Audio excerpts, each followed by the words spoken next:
Hey everyone, welcome back. I'm Doug Kaufman with Tomorrow's Technician with another great interview with another great instructor.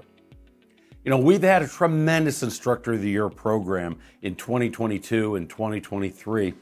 As we've heard from great automotive instructors all over the country, you know, we've gone to the Tar Heel State, we've been in Mississippi and Missouri, we've traveled to the Sunshine State and the Buckeye State, and today I am excited to visit with a great automotive instructor in the Palmetto State. It's a pleasure to welcome Jeremy Davis, automotive instructor at the Hamilton Career and Technology Center, part of the Oconee County School District in Westminster, South Carolina.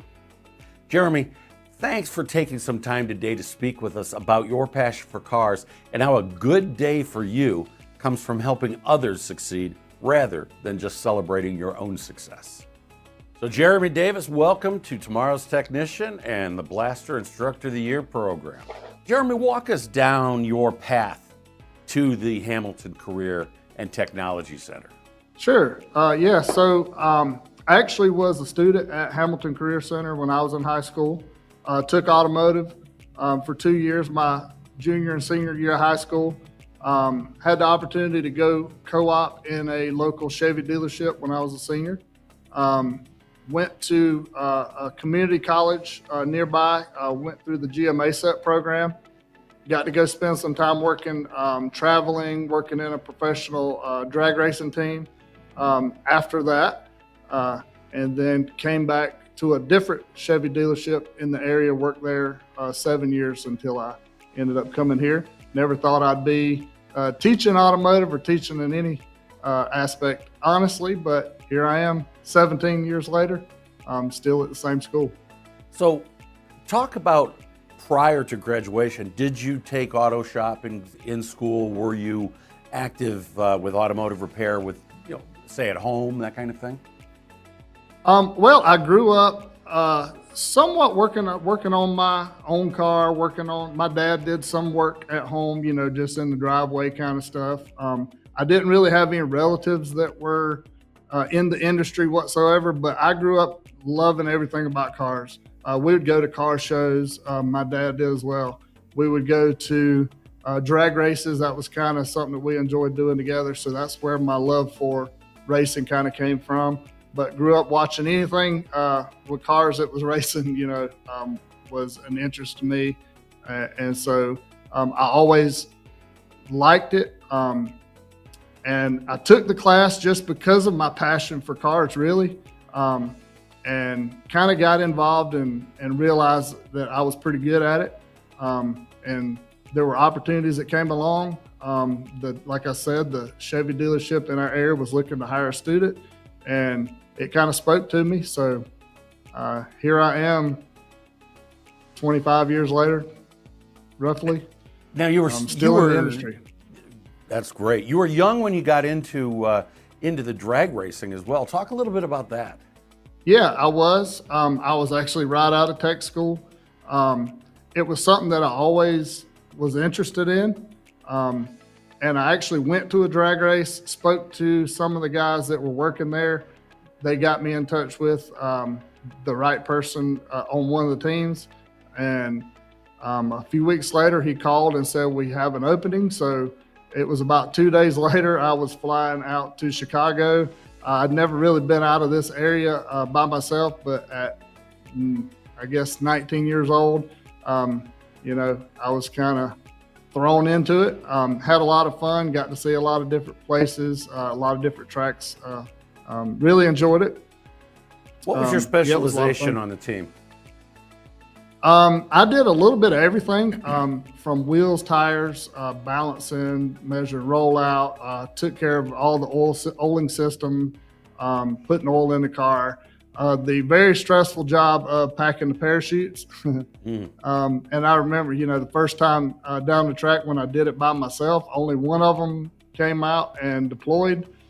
But fortunately, he said, that's why we got two. So it was a lot of fun to do that as well, because he kind of did that outside the pit area. So you got to mingle and meet, you know, a lot of the fans, and they would come up and ask questions and things like that. So sure, it was a lot of fun. Sure. Well, that right there, the interaction with the kids and the parents must have given you some some help to where you are today. You've mentioned to me in the past that you don't feel it's an accident that you're Yeah. or a coincidence that you're where you are. Explain how you do strive to exemplify excellence to your classes and your community. Well, in anything you do, it's kind of easy to always do the minimum that's required to get by. And that's kind of never how I've operated, I guess. First, in what I do, I have to maintain a high level of technical standard. So my students have confidence in what I'm teaching them, that it's modern, up to date. I guess some ways that I do that is maintaining my master ASE certifications. I do maintain L1 advanced engine performance as well. Although the minimum required is only a couple different areas, but I feel it's important to always take new product training and stay up to date as much as possible. And then for the community, I think it's important that I build those partnerships with our industry in the area. Dealing with people, it's important whether it's a team setting or in a classroom.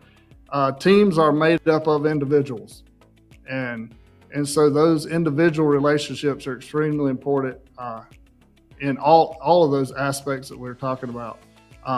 And for me, it's important to not only have a relationship with industry, but that I place, when I have quality students and I have really good students year in and year out, that I place those quality students in those jobs, and hopefully, it means something to them. Hopefully that when they've hired a student here, that they're going to call back and say, that's exactly what I need.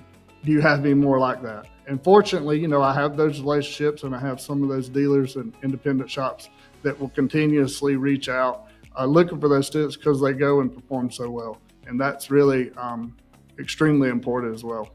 That's fantastic. Talk about your classes. Talk about the programs there at Hamilton Career and Technology Center that you're involved with. We teach all different areas, all 8 ASE areas. And we do a lot of co-ops with, like I mentioned, with local industry. A lot of my level 4 students, there's total of 4 levels that we have.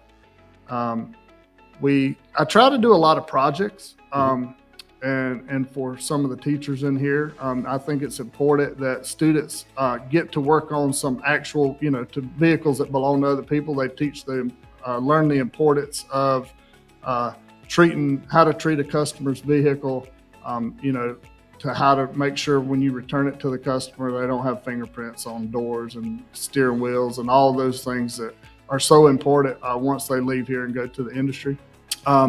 We actually did a project truck a few years ago. My students completely took it apart. We rebuilt engine, rear diff, pretty much everything's new in it. We take that around to some of the elementary schools for career days. I actually just had one last week. We do some of the different like Christmas parades and things in our area just to kind of get out in the community. The students love it. We actually have a new Jeep that we're about to do.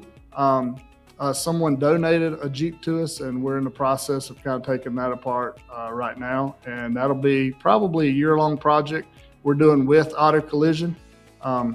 Something that, another vehicle that we can go out, kind of has our name on it, logos. It'll be really cool out in the community as well. Yeah, and that's current technology, so they're learning things that maybe some other programs aren't having the opportunity to teach. Right.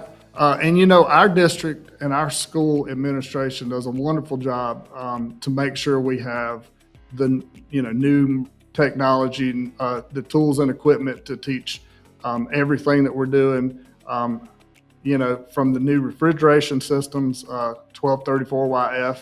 I really strive to kind of stay up on, so that the kids are working on things they're going to actually go out into the field and work on. We have the newest alignment machine that's out there. So yeah, definitely it's important that they have in their hands the most modern tools and equipment to work on the newest cars that are out there as well. As a career and technology center, how many high schools do you draw from? We actually have 3 separate high schools that come here, and they're either bused over to this location or they drive themselves back and forth every day. And so I have 2 separate classes a day. I have them for about 2.5 hours, one class in the morning and then 2.5 hours for the afternoon class. And you mentioned the skills and the training, the ASE student certifications and the things that your classes are involved with.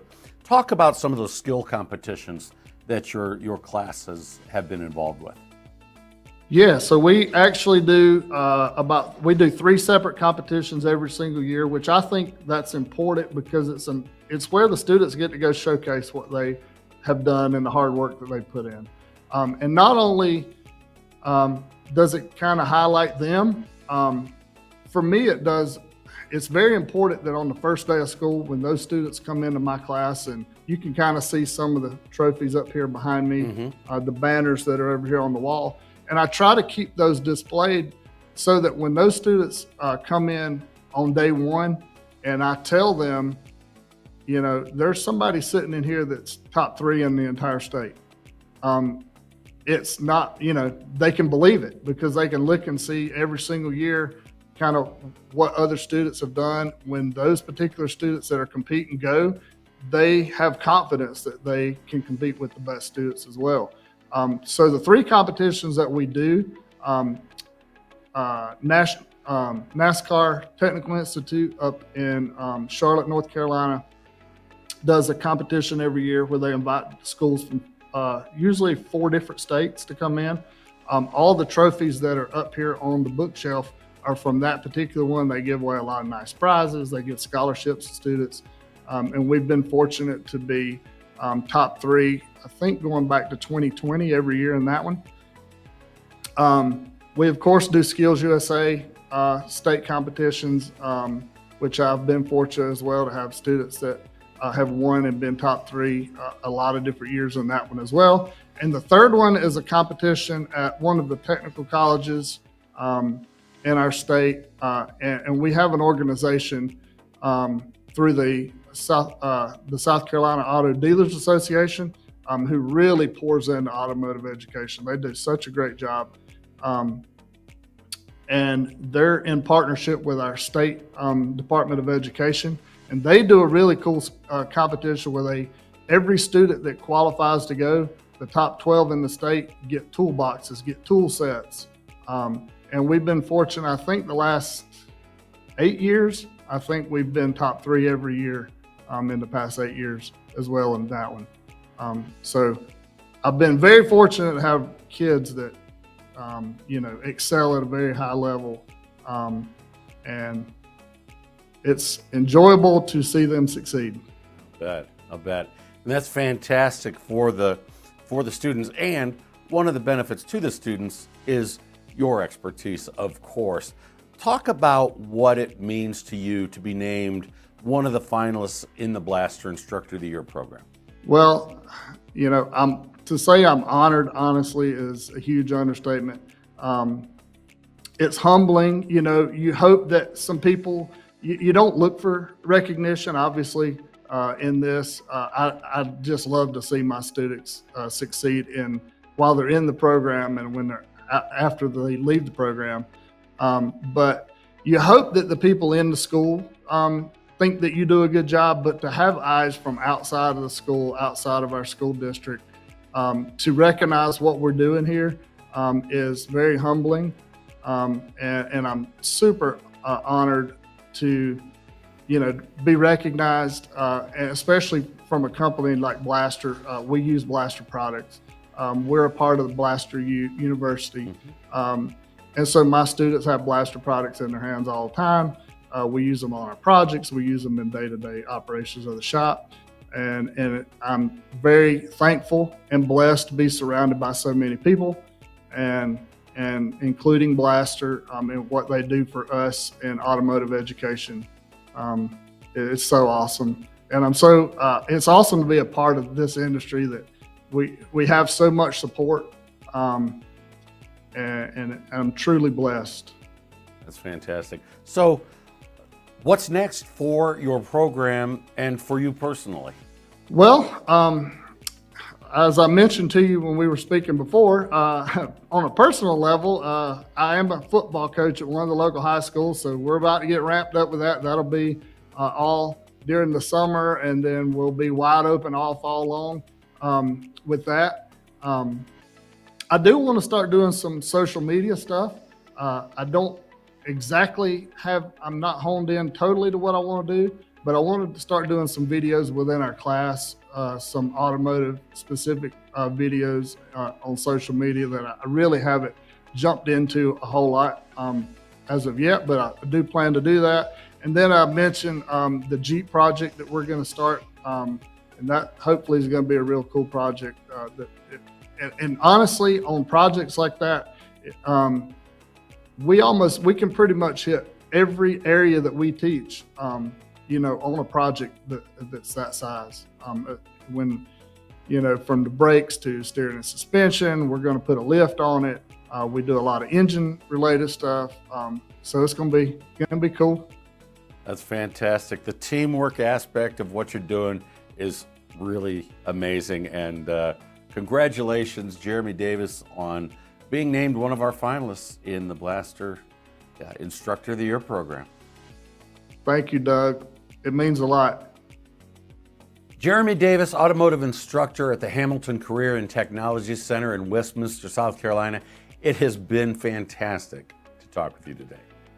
On behalf of all of us at Babcock's Media, Tomorrow's Technician, and our friends at Blaster Corporation, congratulations. You're one of our 6 finalists for the National Instructor of the Year Award to be named next month. As you know, for the past several years, we, along with Blaster Corporation, have been telling the stories of really amazing automotive and technology instructors with our Instructor of the Year program. That wraps up our candidates for the 2022-2023 Instructor of the Year program. Up next, we'll announce our 2022-2023 Grand Champion. Stay tuned to see who will be named Instructor of the Year. Until that day, I'm Doug Kaufman. Thanks for everything you do.